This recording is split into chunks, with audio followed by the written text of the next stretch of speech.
Il comitato esecutivo dell'Associazione Veronesi nel Mondo e insieme la famiglia feltrina degli ex emigranti sono stati ricevuti lo scorso 10 luglio nel municipio di Feltre dal neo sindaco della città, Paolo Perenzin, al quale hanno porto il loro augurio di buon lavoro. Il presidente Gioacchino Bratti, dopo aver presentato al sindaco i suoi collaboratori, ha illustrato la storia, gli ideali, la struttura e l'attività dell'associazione, facendo anche presente che il comune e l'ABM hanno tra loro un legame particolare, perché la nostra associazione è cittadina onoraria di Feltre.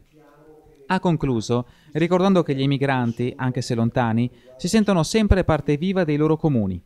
E gli ha fatto seguito Daniele Marchioro, presidente della famiglia feltrina, che ha brevemente presentato il sodalizio e i suoi collaboratori.